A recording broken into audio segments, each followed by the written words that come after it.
आइए हम लोग स्वस्थ कलीसिया, तंदुरुस्त मजबूत कलीसिया, आत्मिक रूप से हम कैसे मजबूत हो सकते हैं। सबसे पहला, वचन की लालसा करना, वचन को ग्रहण करना, वचन में चलना। जैसे जैसे वचन की समझ हमारे अंदर आती जाती है, वचन में हम दृढ़ होते जाते हैं, हम आत्मिक रूप से स्वस्थ होते जाते हैं। उसी प्रकार प्रार्थना बहुत जरूरी है। बिना प्रार्थना के आप वचन में नहीं चल सकते। आप वचन समझते हैं, आप परमेश्वर से सहायता मांगते हैं, हमें प्रभु इसमें चलने के लिए आप सहायता करें।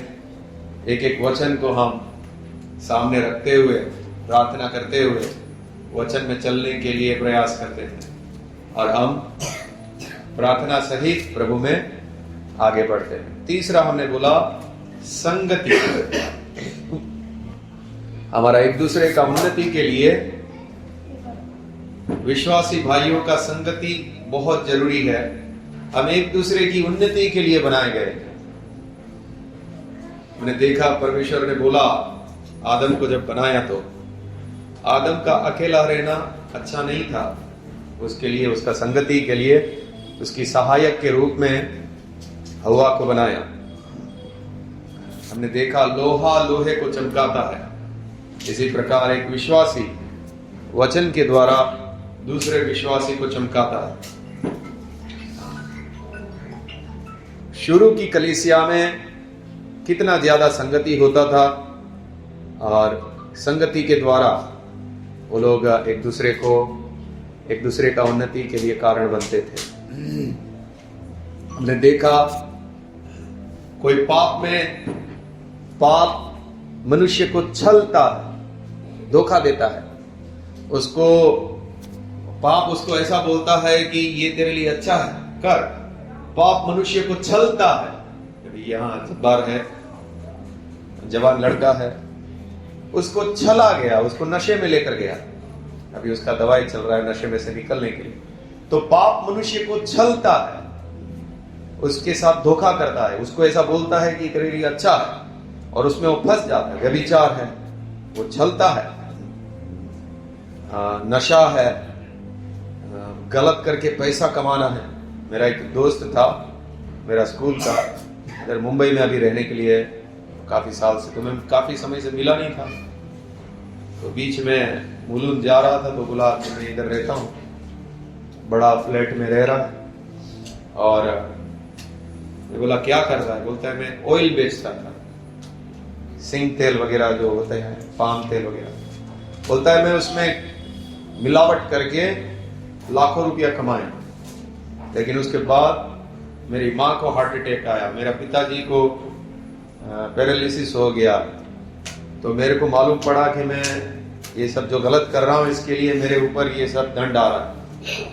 तो मनुष्य को पाप जो है वो धोखा देता है, छलता है। तो हम कलीसिया में एक दूसरे के लिए सहायक के रूप में, जो कोई किसी को भी पाप छल रहा है या धोखा दे रहा है, तो हम उसको बोलते हैं ये आपके लिए अच्छा नहीं है। हम एक दूसरे के लिए रखे हैं। जो प्रार्थना में ढीले पड़ जाते हैं उनके लिए हम एक दूसरे को उत्साहित करना, जो घबरा जाते हैं तकलीफों में उनको हम हिम्मत देते हैं, जो दुखों से जाते हैं उनको हम शांति देते हैं। लेकिन हमने पिछली बार बोला कि ये संगति वही कर पाएगा या आपके द्वारा वही उन्नति पा पाएगा जिस आपके अंदर प्रेम होगा। तो अगर आपके अंदर प्रेम नहीं है, आपके अंदर क्रोध है, कड़वाहट है, बदला लेने की भावना है, छुपी रीति से आप लोगों के प्रति नफरत रखते हैं, तो फिर आपके द्वारा किसी का उन्नति नहीं होगा। आपके द्वारा फायदा होने की बजाय आपके द्वारा लोगों को तकलीफ होगी। वचन में लिखा है जो दुष्टता छुपाता है वो प्यार से भी बात करे तो भी सामने वाले को तकलीफ ही होगी, क्योंकि मन के अंदर कड़वाहट भरा हुआ है। ऐसा व्यक्ति अगर सामने वाले से प्यार से भी बात करे तो सामने वाले को तो भी तकलीफ होगी, क्योंकि मन में प्रेम नहीं है। तो प्रेम अगर हमारे अंदर है, एक सच्चा हृदय बिना कपट का प्रेम है, तो हमारे द्वारा लोगों को फायदा हो सकता है। ये संसार कैसा प्रेम करता है मालूम है? सिर्फ उसको प्लास्टिक स्माइल बोलते हैं, दिखाने के लिए स्माइल करते हैं, मन में प्रेम नहीं होता संसार के लोगों में। लेकिन ऐसा ही अगर कलीसिया में हो तो हमारे द्वारा किसी का फायदा नहीं होने वाला, हमारे द्वारा किसी का उन्नति नहीं होने वाला। एक निष्कपट प्रेम हमारे मन में होना बहुत जरूरी है, और ऐसे प्रेम के द्वारा हम एक दूसरे का उन्नति का कारण बन सकते हैं।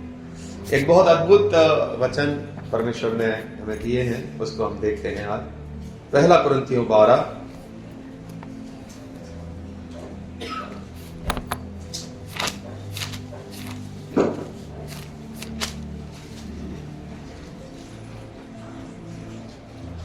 12 से पढ़ेंगे। क्योंकि जिस प्रकार देह तो एक है और उसके अंग बहुत से हैं, और उस एक देश के सब अंग बहुत होने पर भी सब मिलकर एक ही देह है, उसी प्रकार मसीह भी एक ही है। बस एक मिनट। हाँ, ये जो शरीर का उदाहरण लिया है, शरीर कितना है यहाँ आपके सामने? हाँ, एक शरीर है, लेकिन अंग कितने हैं? बहुत सारे। हाथ है, आंख है, जबान है, सिर है। इसी प्रकार मसीह है, यानी कि कलीसिया भी इसी प्रकार है। कलीसिया को एक शरीर बोला गया है, और हम उस शरीर के अलग अलग अंग हैं। हम सबको एक बोला गया है, हम एक दूसरे के अंग हैं।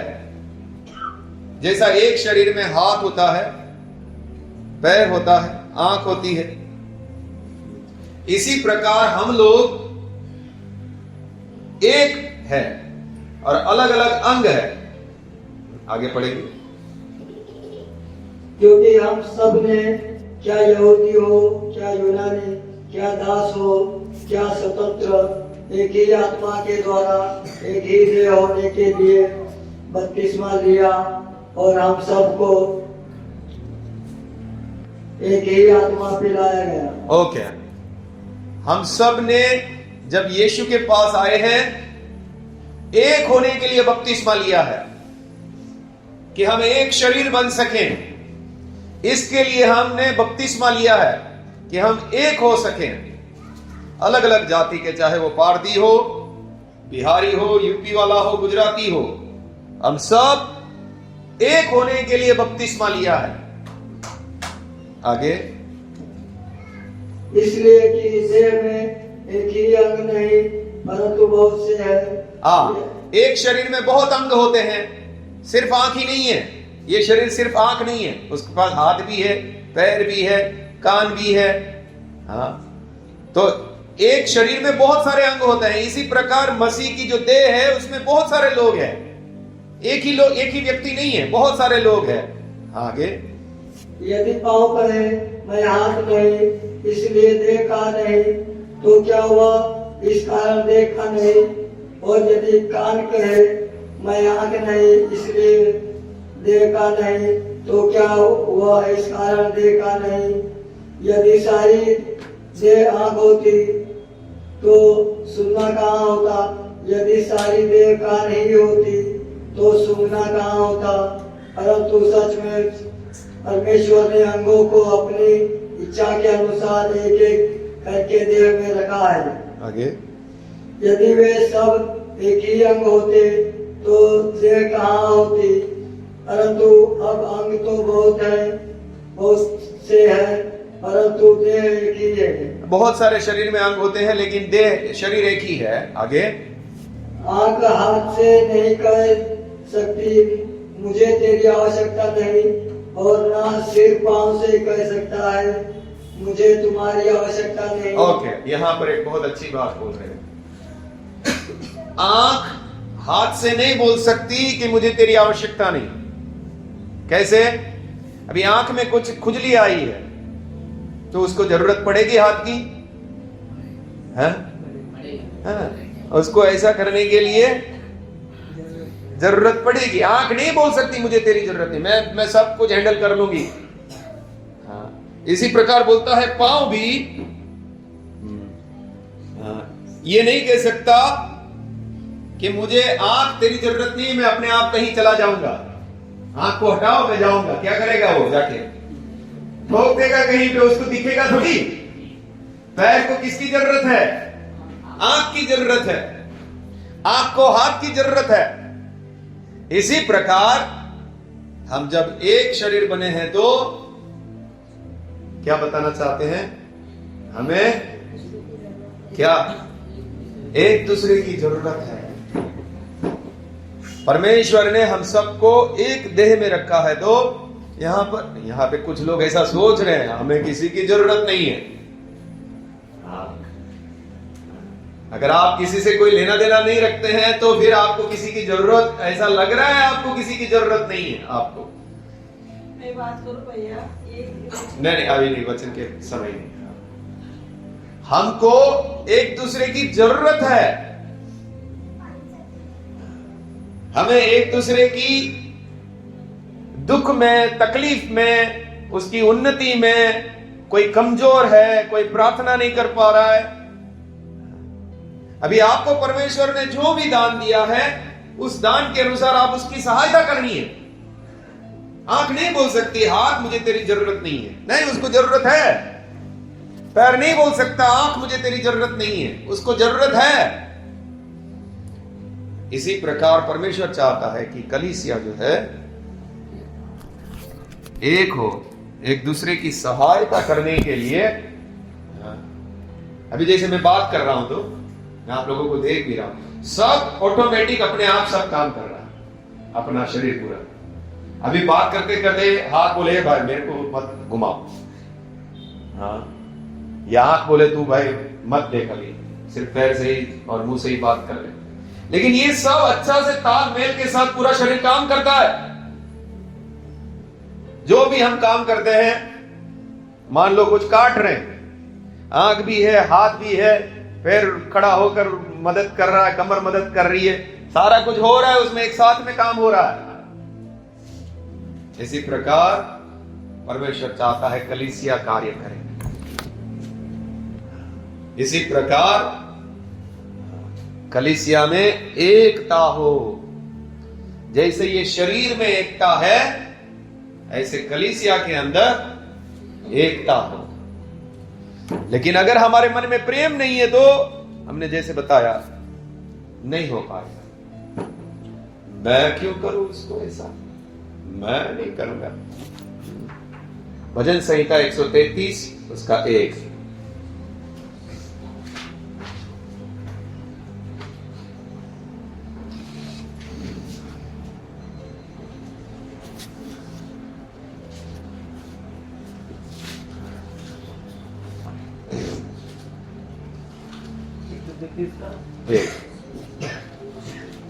देखो ये क्या ही भली और मनोहर बात है कि भाई लोग आपस में मिले रहे। क्या ही भली और मनोहर बात है। कौन सी बात भली और मनोहर है? मनोहर यानी मनभावनी, मन को अच्छी लगने वाली। क्या ही, वापस पढ़िए। देखो यह क्या ही भली और मनोहर बात है। कितनी अच्छी बात, कितनी भली बात और कितनी मनभावनी बात। कौन सी बात? कि भाई लोग आपस में मिले रहे। ये बात मनभावनी है। कलीसिया के भाई लोग आपस में मिले रहे, आपस में एक होकर काम कर रहे, आपस में बराबर एक दूसरे की चिंता करते, आपस में एक दूसरे की उन्नति का कारण बनते हैं। क्या ही मनोहर बात है, क्या ही भली बात है। जैसे शरीर में एकता है, परमेश्वर चाहते हैं हमारे जीवन में भी एकता है। कलीसिया में, मुंबई की कलीसिया में क्या होना चाहिए? एकता होना चाहिए। लेकिन है हमारे बीच में? है? देखिए कुछ वचन देखते हैं। पहला थिस्सलुनीकियों कैसे हम कार्य कर सकते हैं, थोड़ा आपको बता देते हैं। पहला थिस्सलुनीकियों 5 उसका 14। हे भाइयों, हम तुम्हें समझाते हैं कि ठीक चाल नहीं चलते, उनको समझाओ। ओके, समझाओ। हाँ, देखिए यहां पर कलीसिया का कार्य है। यहां पौलुस जो परमेश्वर के प्रेरित है वो आज्ञा दे रहे हैं। क्या आज्ञा दी जा रही है? कलीसिया की एकता में कलीसिया को क्या करना चाहिए? हे भाइयों, क्या जो ठीक चाल नहीं चलते उनको क्या करो? समझाओ।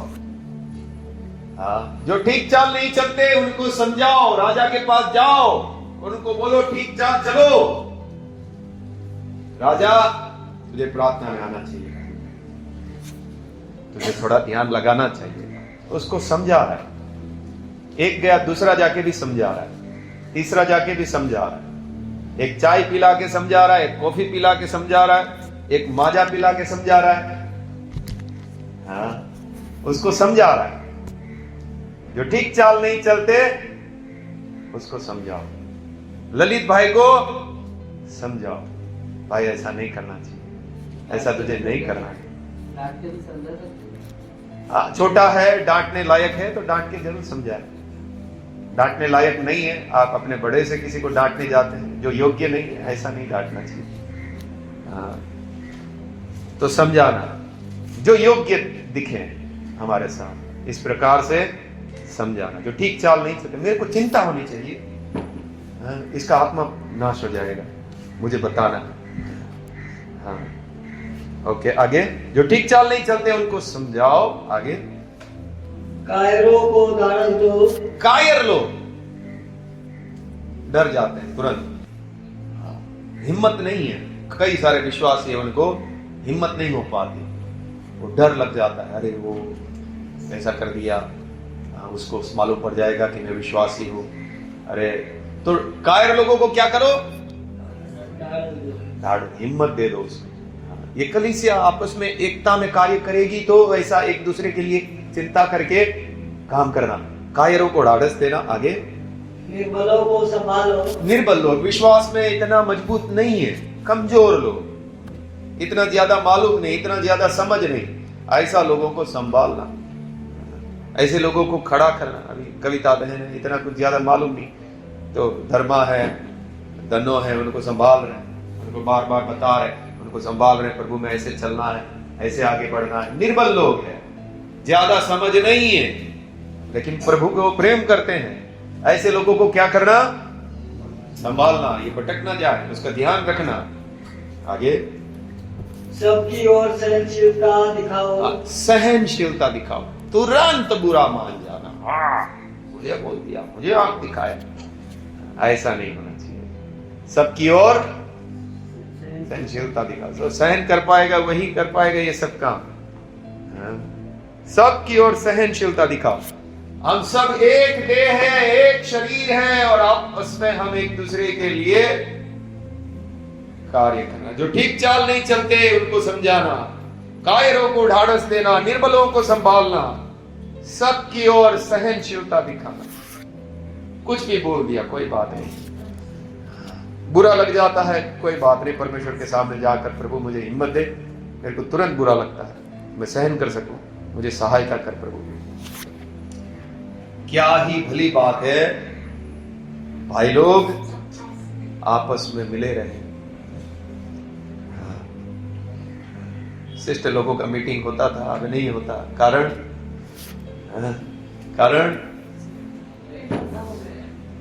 एक दूसरे के प्रति प्रेम नहीं, कुछ ना कुछ बातें आ जाए। हाँ, ये ऐसी है, वो वैसी है, इसने ऐसा, अच्छा वो, ये पकड़ लिया, नहीं मिलना, इकट्ठा नहीं होना। हाँ, संगति बंद सिस्टर लोगों का। अभी भाइयों के बीच में ऐसा नहीं है, हमारे बीच में समझ ना होने के कारण, शारीरिकता के कारण, अपनी अभिमान के कारण ये सब होता है। जो बड़ा बनना चाहते हैं, जो कुछ बोल दिया तो सहन करना नहीं चाहते, फिर नहीं हो पाता, ये एकता भंग हो जाती है। फिर आंख बोलेगी हाथ को चल, खुजली आएगी तो भी चलेगा, लेकिन नहीं चाहिए,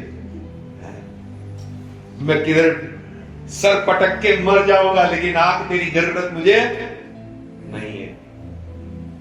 चाहे जो हो जाए, परमेश्वर की महिमा हो या ना हो, मेरे को अच्छा लगे इसके लिए मैं तेरी संगति नहीं करूंगा, चाहे जो हो जाए। आपस में मिले रहने के लिए, भाइयों में हमारे बीच में किसी में भी कोई अंतर नहीं है, मैं आपको बोल रहा हूं, किसी में नहीं है। कभी थोड़ा बहुत होता है बाबू दानी में, थोड़ा बहुत ही होता है, फिर वो वापस ठीक हो जाता है, लेकिन हमारे बीच में नहीं है। सिस्टरों में बहुत ज्यादा है। पता नहीं ये लोग उस कुएं में से निकल पाएंगे कि नहीं, रस्सी दे रहे बोल रहे नहीं हमको नहीं निकलना, हम इधर ही ठीक है। निकलो बाहर, एकता में आ जाओ, एक दूसरे को प्रेम करने के लिए आ जाओ।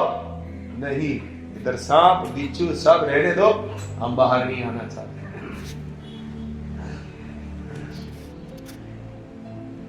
क्या ही भली और मनोहर बात है कि आपस में मिले रहे। दुख नहीं होता कि हम ऐसे नहीं है।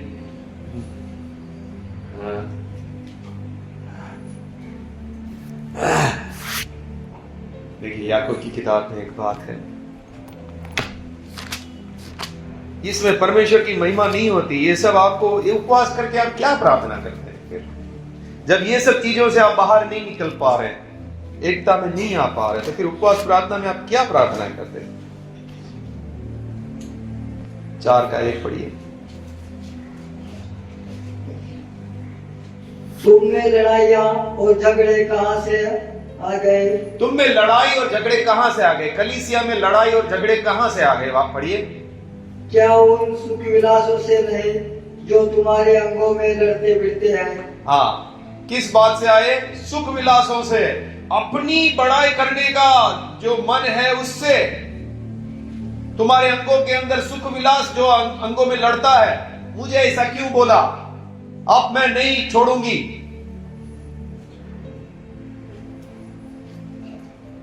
मुझे उसकी जरूरत नहीं है।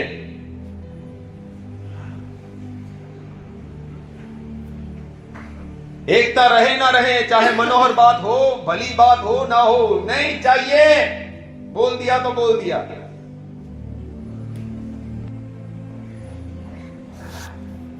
लेकिन कितना गंदा दिखता होगा स्वर्गदूत जो हमारे साथ साथ रहते हैं। वो बोलेगा देखो परमेश्वर इसको कितना प्रेम करता है, परमेश्वर चाहता है कि वो मसीह का स्वभाव में चले, लेकिन ये देखो कैसा इसका जीवन है। स्वर्गदूत भी दुखी होते होंगे जो हमारे ऊपर ठहराए गए, ये देखो कैसा जीवन जिए। इनको एकता की कोई पड़ी नहीं, आपस में एक दूसरे के प्रति नम्र होने की, एक दूसरे से क्षमा मांगने की, एक दूसरे के सामने झुकने की कुछ पड़ी नहीं।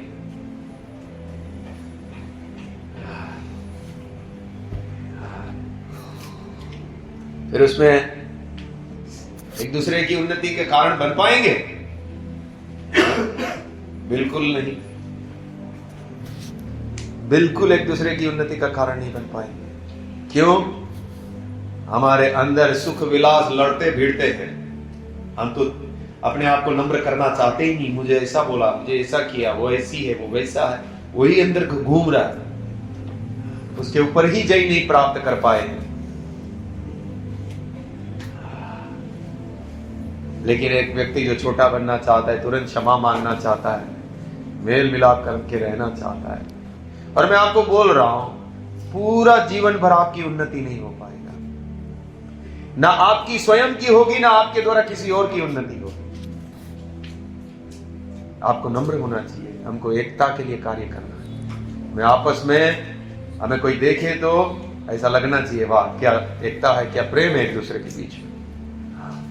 हमारा भाइयों के देखकर वो हो सकता है, हम जब भी मिलते हैं तो ऐसा प्रेम दिखता है भाइयों में, लेकिन बहन लोगों बहुत कमजोर है ये सब चीज। आशा बहन कमजोर है, एक एक का नाम ले लो। हाँ, आशा बहन तो अभी फेमस है इसलिए उसका नाम ले लिया है। हाँ, लेकिन उसने क्षमा मांगा, कविता ने बताया कि उसने क्षमा मांगा कविता से। हाँ, अच्छा बात है, एक दूसरे को तुरंत क्षमा मांगना, तुरंत क्षमा करना, हाँ, आपस में एक होना। हाँ, बहुत गंदा दिखता है, दुखी होता हूं, मैं भी दुखी होता हूं कि बहन लोगों में ऐसा क्यों है, क्यों ये लोग आगे नहीं बढ़ पा रहे, एक दूसरे की उन्नति का कारण क्यों नहीं हो पा रहे। हाँ, क्यों बड़ा बनने का मन है, ये सब क्यों नहीं आ रहा कि आप आगे जाओ, आप आगे बढ़ो, आप इसके योग्य हो। मैं एक बात समझता हूं, ये मेरे जीवन का मैंने सिद्धांत बनाया है और प्रभु मुझे जीवन भर ऐसा सिद्धांत में रहने के लिए मदद करे। अभी जितने भी ईश्वर है या दानी है या जो भी सेवा का काम सौंपा गया है, योग्य है उनको वो जगह दी जाए। लेकिन इधर तकलीफ ये हो जाती है, योग्य को भी वो काम दिया जाता है तो इधर जलन इतनी पकड़ लेती है आपको, इसको काम दिया हमको नहीं दिया। अरे भाई वो योग्य है इसके लिए वो काम मिला है उसको। और मैं आपको सच बोलता हूं, परमेश्वर मेरे से अच्छा कोई व्यक्ति लेकर आए कलीसिया में, मैं चाहूंगा वो मेरे से ज्यादा सेवा करे परमेश्वर की, वो मेरे से आगे जाए। ये यहां पर हम अपनी बड़ाई करने के लिए नहीं है, ये परमेश्वर की पवित्र कलीसिया है। यहां हम खुद बड़ा बनने के लिए नहीं है, हम पवित्र लोग हैं, हम सांसारिक लोग नहीं है, हम बड़ा बनने के लिए नहीं है, हम छोटा बनने के लिए, दूसरों को आगे बढ़ाने के लिए, हम सेवा करने वाले लोग हैं। और जब कलीसिया में ऐसा स्वभाव होगा तो फिर कहां उन्नति होने की, ना आपकी ना दूसरे की, आपके द्वारा उन्नति होगी। हिसाब किताब परमेश्वर कैसे करेगा मालूम है आपका? इस व्यक्ति के द्वारा, इसके द्वारा दूसरों की उन्नति कितनी हुई है, वहां हिसाब होगा। आप खुद बड़ा बनना चाहते हैं, वहां पे आप बहुत गंदे दिखते हैं। इसने छोटा बनकर क्या क्या किया है, या दूसरों की उन्नति के लिए दूसरों के बारे में कितना सोचा है इस व्यक्ति ने, वहां परमेश्वर देखेगा इसके अंदर असली महानता है। गुजराती में कहावत है, वो रस्सी होती है, वो सिंदरी बोलते हैं गुजराती में, क्या बोलते हैं इसको, जो गोनी रहती है उसकी एक रस्सी बनाते हैं, सुतली। गुजराती में कहावत है, सुतली जल जाएगी लेकिन उसका वो टेढ़ापन है ना, वो जलते जलते भी नहीं छोड़ती है। हाँ, अच्छा, वो नहीं छोड़ती टेढ़ापन, मर जाऊंगी मैं सीधा होने का नाम नहीं लूंगी, ऐसा वो जल कर मर जाती है वो सिंदरी, क्या सुतली, गुजराती में सिंदरी बोलते हैं।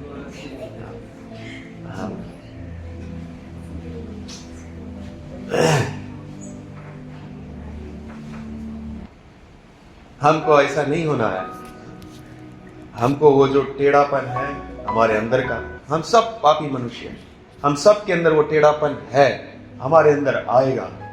इसीलिए हमको प्रार्थना दी गई कि हम प्रभु के सामने जाएं, अपने आप को नम्र करें। प्रभु हमें एकता चाहिए, हम आपस में कहाँ रखना है, थोड़ा देर कर यहां रख दो ना, अभी इधर रख दो। हाँ ठीक है, वो कोई लेगा नहीं, आपका सामान सुरक्षित है। हाँ,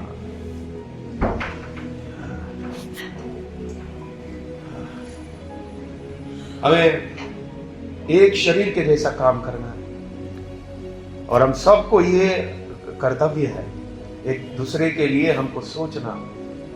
आप उपवास प्रार्थना में क्या प्रार्थना करते हैं जब आप ये सब चीजों के ऊपर जय प्राप्त नहीं कर पा रहे?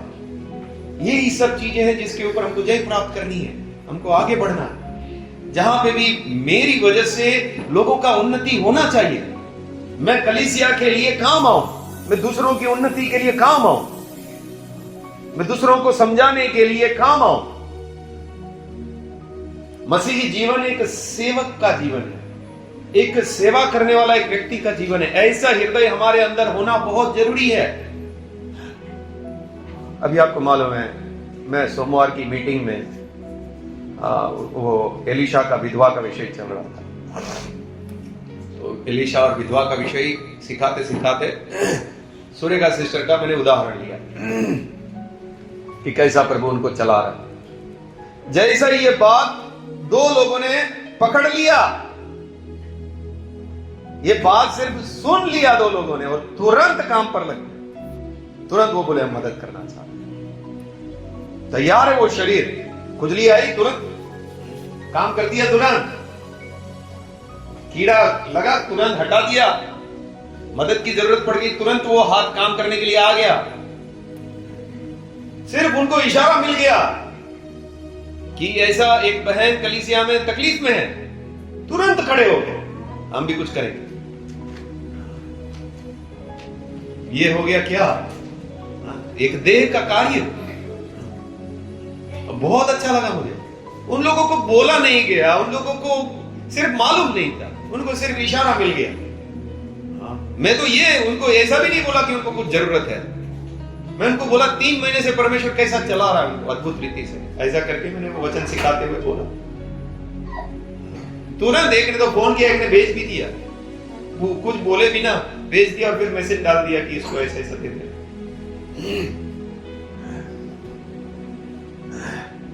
क्या है बोलो, क्या है दोनों? नहीं, तुरंत काम करने के लिए तैयार, तत्पर खड़े, कलीसिया के लिए तुरंत खड़े। क्या कर सकूं मैं? बहुत लोग ये सोचते हैं हमारे लिए कुछ करो, हम कुछ नहीं करेंगे, हमारे लिए सब कुछ करो। ऐसा मन ठीक नहीं है। आप सेवा के लिए खड़े हैं, मुझे किसी की कोई सेवा नहीं चाहिए, मैं सेवा करूंगा। एक ऐसा मन से हम सेवा करना, मेरे को परमेश्वर संभालेगा, सर्वशक्तिमान मेरा परमेश्वर है, मुझे संभालेगा, लेकिन मैं सेवा करूंगा दूसरे, मेरे द्वारा दूसरे की उन्नति हो।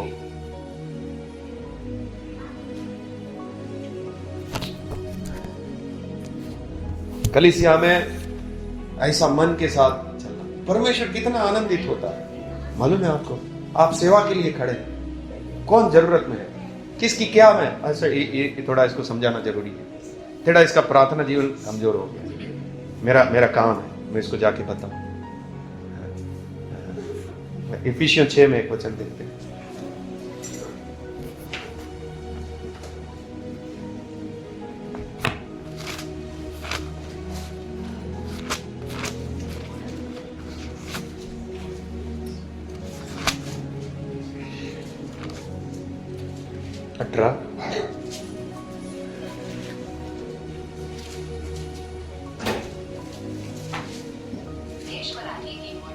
हर समय और हर प्रकार से आत्मा में प्रार्थना और विनती करते रहो। हर समय हर प्रकार से आत्मा में प्रार्थना और विनती करते रहो, और इसीलिए जागते रहो कि सब पवित्र लोगों के लिए लगातार विनती किया करो।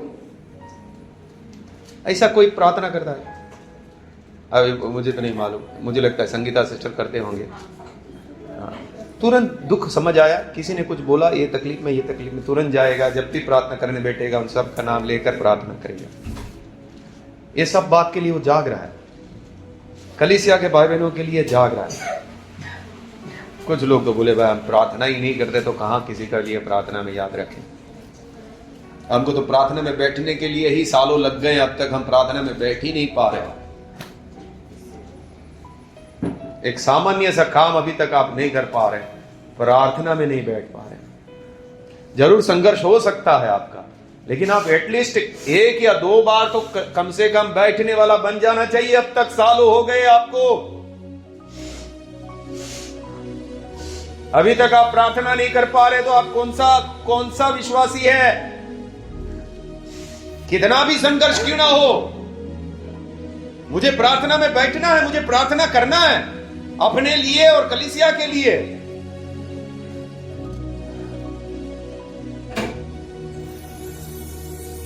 चाहे कितना भी संघर्ष क्यों ना हो,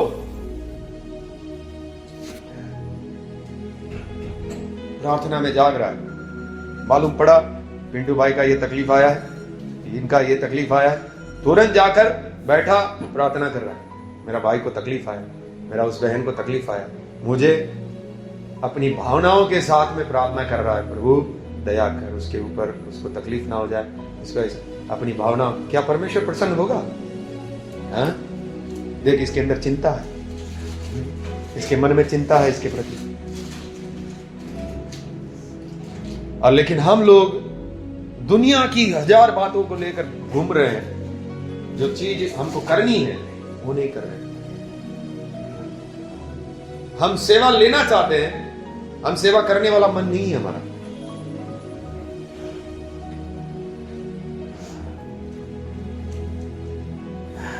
अभी इसमें से कई सारे लोग होंगे जो रोते होंगे, भाई हमारे को ये तकलीफ है, वो तकलीफ है। ये सब साइड में करके सेवा करना शुरू करो ना, अपने आप देखो क्या होता है। साइड में रखो, जितना आपको शक्ति है उसको लेकर सेवा करो, जो आपको शक्ति मिलती है। आप दूसरों की सेवा के लिए समर्पित हो जाओ, जो कर सको आप दूसरों के लिए प्रार्थना करना। आप अपना मन बनाए हुए हैं, मुझे एक सेवा करने वाला जीवन चाहिए, मेरा जो कलीसिया में कार्य है वो मुझे करना है, इस संसार में जो मेरा कार्य है वो मुझे करना है, मुझे परमेश्वर की महिमा के लिए जीना है। अद्भुत होता है ये, जब एक व्यक्ति परमेश्वर की महिमा के लिए जीना शुरू करता है तो उसकी हर बात में आशीष होना शुरू हो जाएगा। वो जो भी करेगा उसमें आशीष मिलना शुरू हो जाएगा। एक स्वप्निल करके एक ब्रदर था कलीसिया में, शुरू में वो इतना सच्चाई से चलता था, बहुत सच्चाई से चलता था। सुबह उठ के आराधना करता था, सब कुछ। फंस गया कुछ सांसारिक बातों में, आगे चल के वो इतना सच्चाई से चलता था, सब बात में पालन करता था, मदद करने में, भलाई करने में, एकदम सेवा करने का मन। सुबह उठ के आराधना करता था, सुबह उसकी गैलरी थी, बिल्डिंग में रहता था, तो गैलरी में जाके आराधना करता था। तो बाजू वाली कोई सिस्टर थी, उसने सुन लिया, वो प्रभु में आ गई। वो भी बोल रही इधर कोई प्रार्थना करता है, इधर प्रार्थना होता है क्या? बेंगलोर की सिस्टर थी, उसका नाम बोल रहा हूं मैं। एक सेवा करने का मन, एक सच्चाई से चलने का मन। देखिए फिर आशीष आपके द्वारा, लोग कितने आशीषित होंगे, लोग उद्धार पाएंगे, लोगों को आपके द्वारा दिलासा मिलेगा, आपके द्वारा मार्गदर्शन मिलेगा, आपके द्वारा पवित्र आत्मा कार्य करना शुरू करेगा। आपका मन बस तैयार हो, आपके द्वारा लोगों को मदद मिलना शुरू हो जाएगा।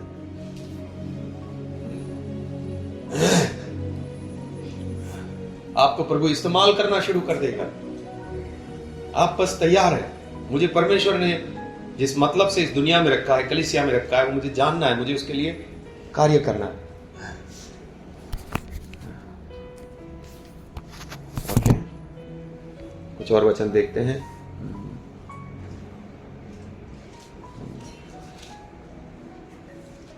मत्ती की किताब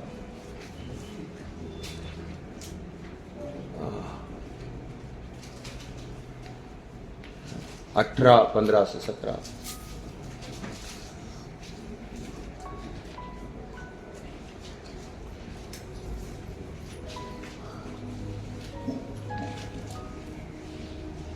यदि तेरा भाई तेरे विरुद्ध अपराध करे तो जा और अकेले में बातचीत करके उसे समझा। यदि वह तेरी सुने तो तूने अपने भाई को पा लिया। कोई पाप कर रहा है, गंभीर पाप है, नाश में जाएगा, उसके लिए प्रार्थना करेगा और जाके अकेले में उसको बताएगा, भाई ये क्या कर रहा है तू, ये गलत है। कलीसिया को मालूम नहीं है तू पाप में जी रहा है, उसको अकेले में जाके समझा कि वो पाप से निकल जाए। आगे, यदि वह न सुने तो 1 या 2 जन को अपने साथ लेकर जा कि हर एक बात 2 या 3 गवाहों के मुंह से निश्चित की जाए। 2-3 गवाह को देखें कि ये पाप में जीवन बिता रहा है, 2-3 गवाह को लेके जाके फिर उनको समझा ये बात एकदम सच्ची है, तू ऐसा ऐसा कर रहा है, ये ठीक नहीं है। 2-3 जन मिलकर उसको समझा।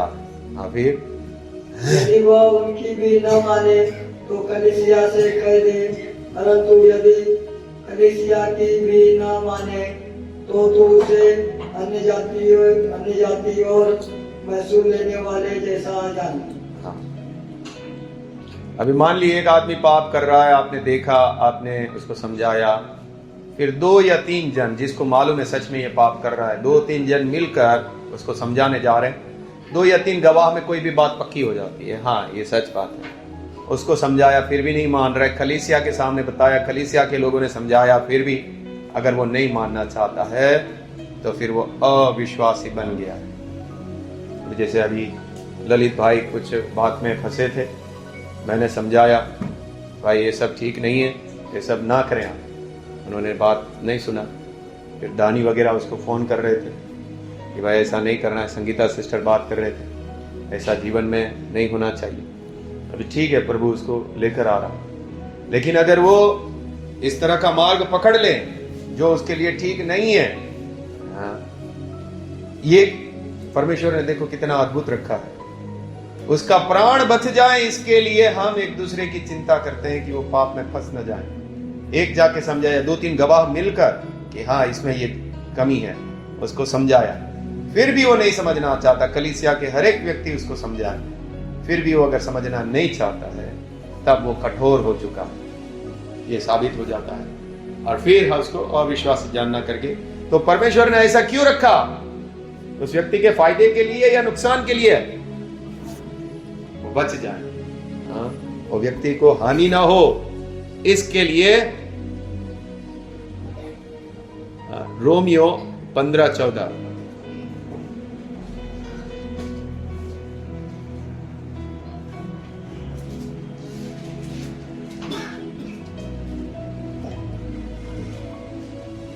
हे मेरे भाइयों, मैं स्वयं तुम्हारे विषय में निश्चय जानता हूँ कि तुम भी आपकी भलाई से भरे और ईश्वरीय ज्ञान से भरपूर हो। हाँ, भलाई से भरा हुआ होना जरूरी है, ज्ञान से, प्रभु का वचन का ज्ञान से भरा हुआ होना जरूरी है।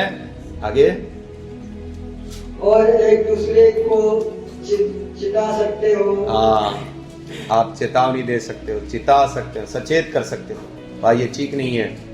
हाँ, जब आपके अंदर भलाई है, आपके अंदर प्रभु का ज्ञान है कि ये वस्तु ठीक नहीं है, आप ऐसा उसको ठीक कर सकते हो। पहला शमूएल 23:16। पहला शमूएल 23:16।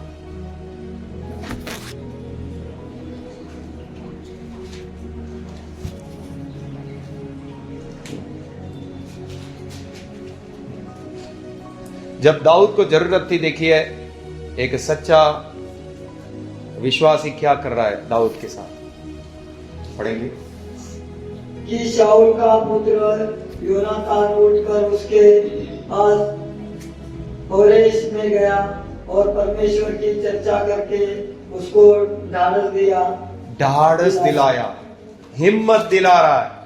जब वो डरा हुआ है, टूटा हुआ है, उस समय में क्या कर रहा है? हिम्मत दिला रहा है, खड़ा कर रहा है। किसी के ऊपर कोई परीक्षा आ गई, उसको क्या करना है? ढाढ़स देना, हिम्मत रख, खड़ा होना है।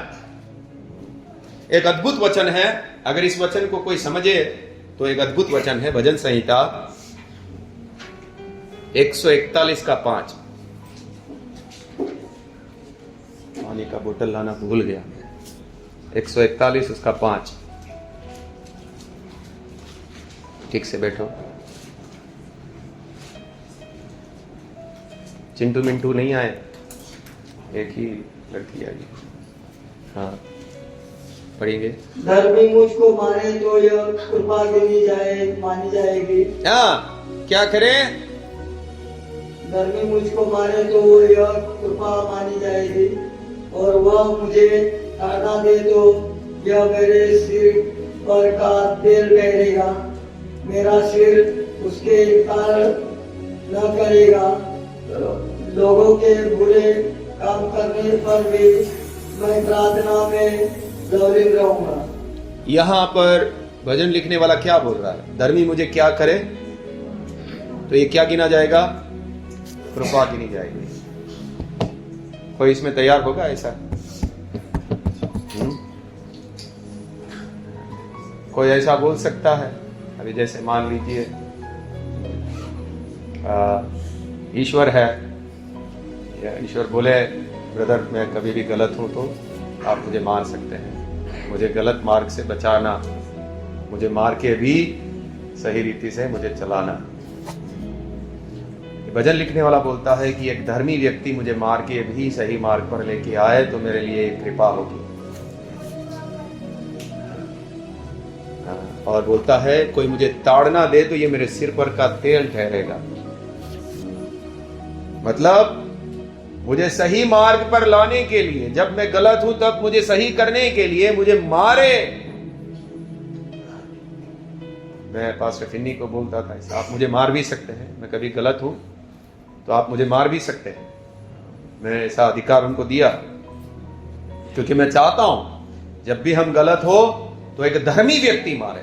धर्मी यानी वो गलत तरीके से नहीं मारे।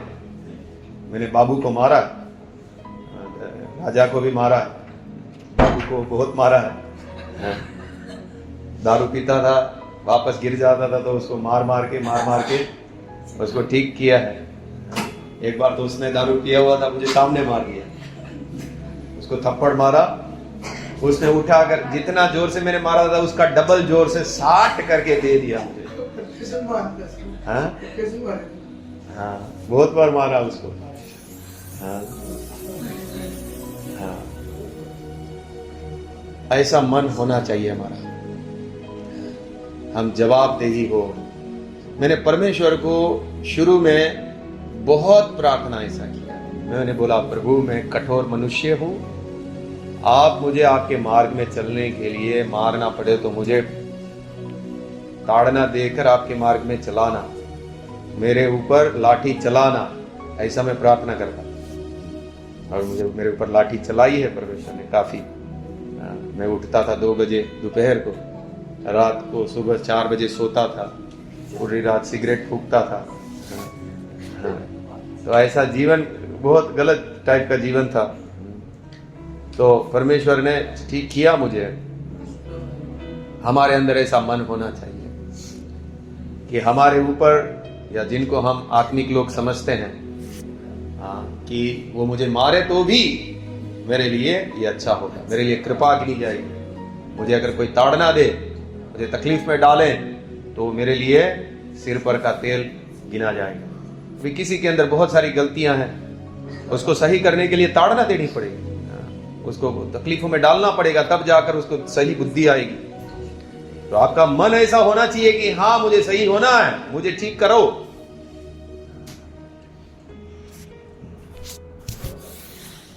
हम एक शरीर है, हमें एक दूसरे की जरूरत है। हम ये नहीं बोल सकते हमें एक दूसरे की जरूरत नहीं है। प्रार्थना में प्रभु के सामने ये चीज मांगने की जरूरत है, हमें नम्र करो प्रभु, हम बहन लोग एक दूसरे के प्रति प्रेम दिखा सकें। हम हमारे सुख विलास के लिए एक दूसरे के प्रति हमारे अंदर नफरत गुस्सा ना हो। कोई आगे बढ़ रहा है, हम उससे दुखी ना हो, उससे प्रसन्न हो, हम उसको सपोर्ट करें उनको आगे बढ़ने के लिए। और अगर आप सपोर्ट कर रहे हैं तो ये परमेश्वर के सामने महिमा की बात होगा। लेकिन कोई आगे बढ़ रहा है, आपको दुखी हो रहा है, तो फिर वो परमेश्वर के सामने महिमा का बात नहीं होगी। जलन आ रही है तो प्रार्थना करो, उसको हंसी बना दो।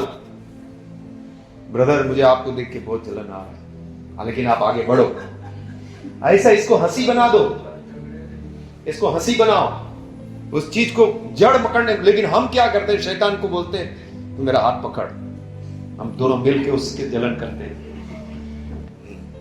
दोनों मिलकर उसको मन ही मन में कुछ रखते हैं। और शैतान टाइट हाथ पकड़ता है, मैं तेरा भाई हूं बोलेगा, तू चल। हम कलीसिया में नहीं, इकट्ठा कर देना है ऐसी चीजों का हमको। हमको जो सही है उसी का साथ देना है, जो गलत है उसको बिल्कुल तरीके से निकालना। ठीक है, प्रार्थना।